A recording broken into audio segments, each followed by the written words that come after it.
Hi guys, so it's another wonderful afternoon here in the jungle. So this is Grace again and welcome back again to my vlog. Every couple has a story and let's check what's going on here in the chicken coop this afternoon. Oh, they've been eating some spinach. So this time they're not closer to the gate because looks like they are very full this afternoon because we gave them some spinach. Hi, still have here in the gate. So I'm gonna show you this first. So we have some okra here, the lady finger, as you can see. It's been growing so healthy now. So this is beside in our chicken coop. So we have a lots of vegetables growing here near in our chicken coop. There's more there at the back. And they are very healthy because the soil is very healthy also. That's why the vegetables grow so healthy. Hi, Mama's here. Mama is here. So my husband can't visit this afternoon because it's a little bit hot this afternoon. He's been sweating a lot and he's having some dirty dog. We called it dirty dog. We have that dirty dog this afternoon. It's a chili and some hot dog and hot dog bun on it. So we called it dirty dog. And look at the chicken here. Hi. So they've been enjoying that spinach. They're in the ground. It's very fresh. So we're planting some spinach also there in our backyard, and also my grandma have a lots of spinach there in the garden. And spinach is really good for the chickens and they really love it, and they also like that malunggay tree, malunggay leaf. So we've been collecting some 7 eggs today. So we have 7 fresh eggs today. So we have another 3 chicks that is sick. So we've been transferring here in the pullet pen. So we have 3 chicks that is sick there in the broader box. So we've been transferring here in the pullet pen. So maybe because of the weather is changing. Today is very hot, then the other day it's been raining. Maybe because of the weather, that's why they're sick. So we've been transferring them, the chicks, all of them in the broader box. We transfer it here in the pullet pen. So this is, I'm gonna check. Hi, so this is the one that's sick. They don't have an appetite to eat. Hi. So my friend Bashan has been giving some medication and some lime juice. Hi. Hi. Hello. And he also gave some vinegar. He's been giving some vinegar on the body. It's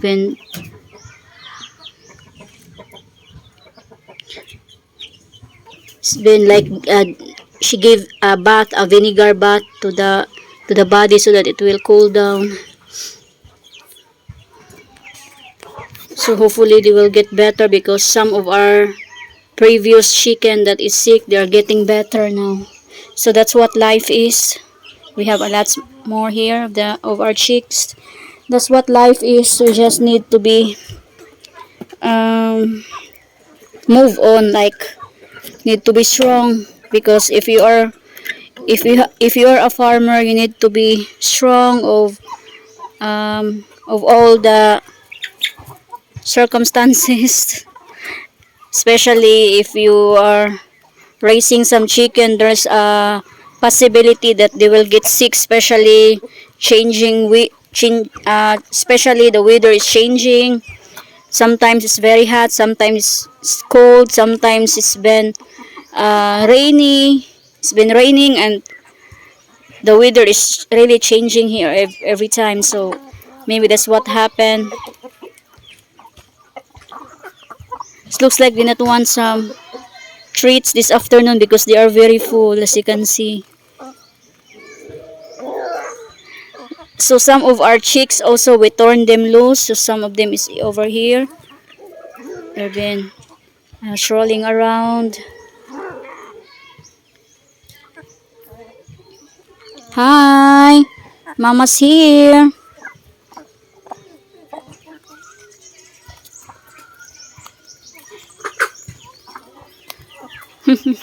They've been following.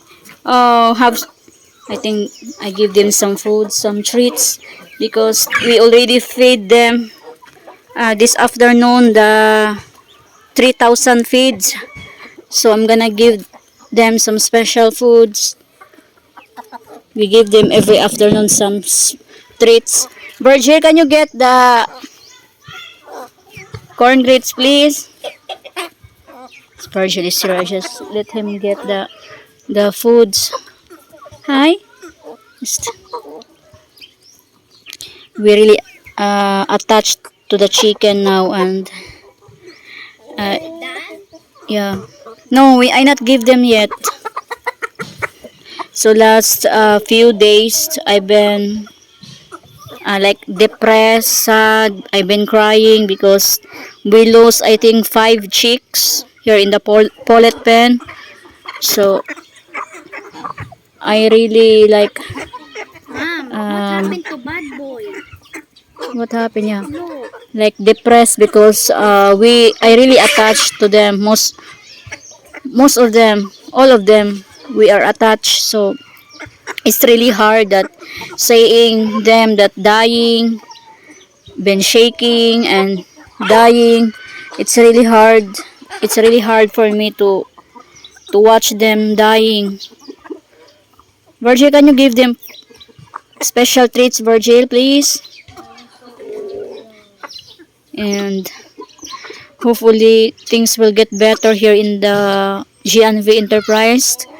And we're just hoping, praying that maybe one day they will get better and they will get recover of their illness.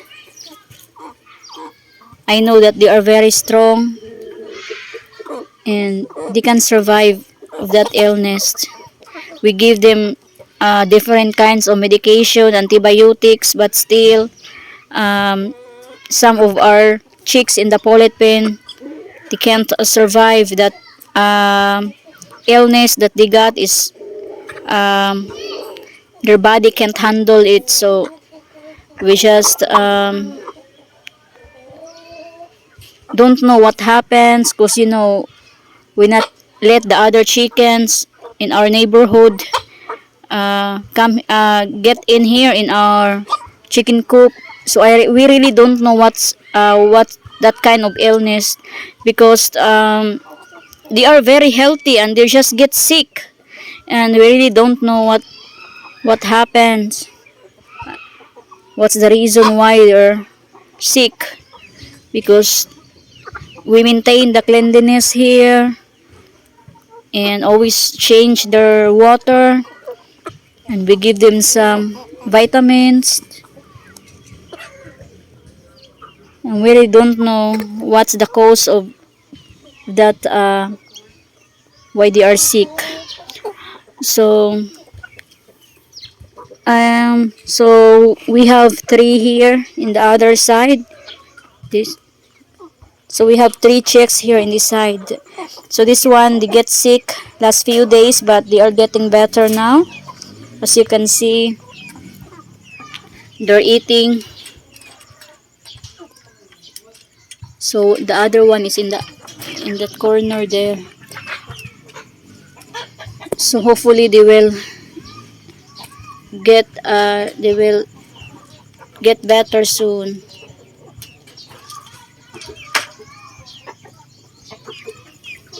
I know that they are very strong. So we torn loose the other rooster yesterday. We torn loose Rocky. I know it's bad boy. This is bad boy here. So bad boy is not really as bad as before. He's not been teasing a lot in the chicken. So the other day we torn Rocky loose, but Rocky is very aggressive. He not leave the hen, so we put him there in the rooster Mom, pen. what happened to Bad Boy's feather? Yeah, it will change. The chicken fight? Yeah. So Rocky is alone there in the rooster pen. And Virgil, you give them some only small because they are very full langga.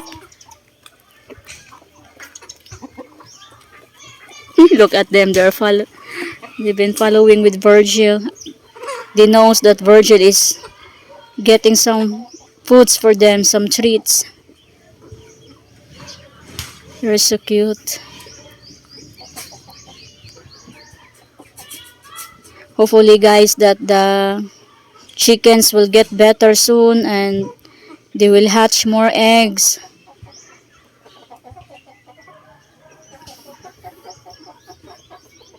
Because maybe by next month or September, the other chickens will be start hatching eggs. So we can start sealing and hopefully things turns good here. Hi.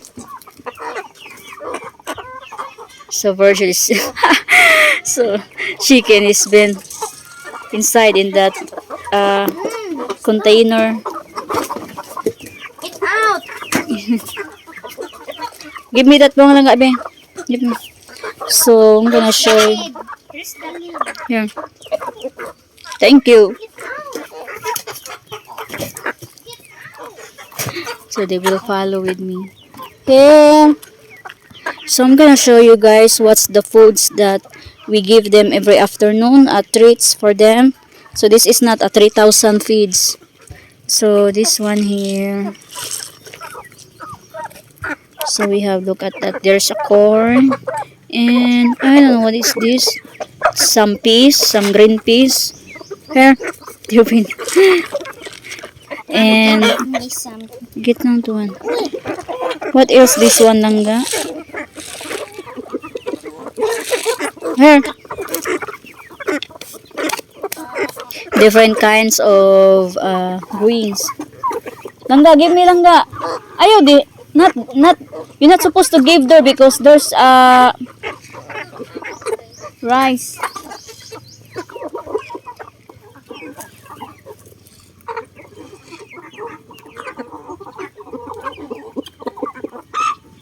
They really love that foods.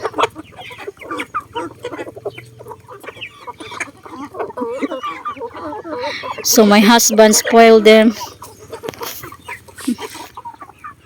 My husband is the one who bought that in the first time because he really wants to give them some treats and they really love that. Virgil is feeding them. Yeah, snacks for them.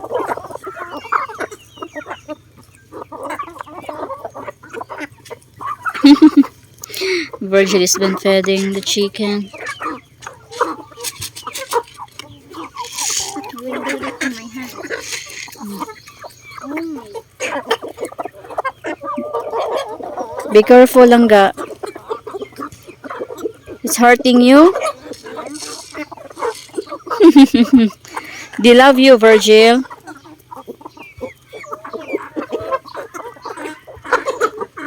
They love Virgil also.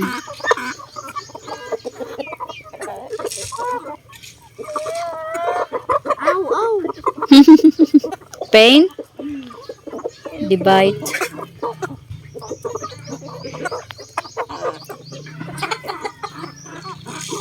So that's Bad Boy over there, and that's Little John in the side here. Looks like they are friends now with Bad Boy. John and Bad Boy are friends now.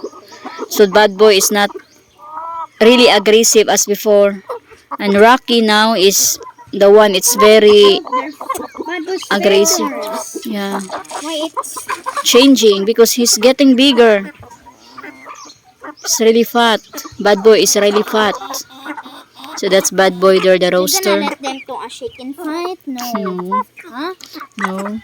Yesterday it's been so much fun here in the chicken coop because we not expect that Bad Boy and Little John, they've been fighting. They are really, we really had so much fun yesterday. They've been fighting.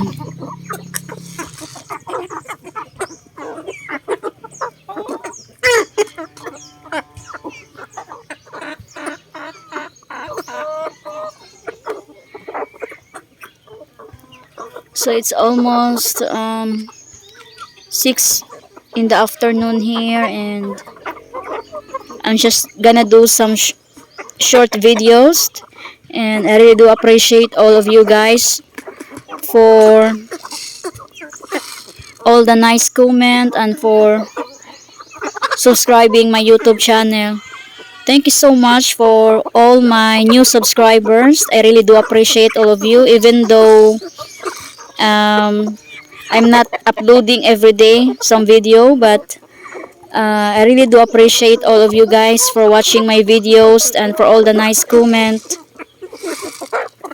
And all of you are part of our journey in our chicken farming journey. All of you are part on this journey. So thank you so much again, guys, for the love and support. And if you are new to my channel, please don't forget to subscribe, like, and share. Thank you so much, guys, and I really try my best to have more videos again soon. So thank you again. Thank you so much again, and I'll see you soon on my next video. So God bless us all, guys. See you on my next video. The last one.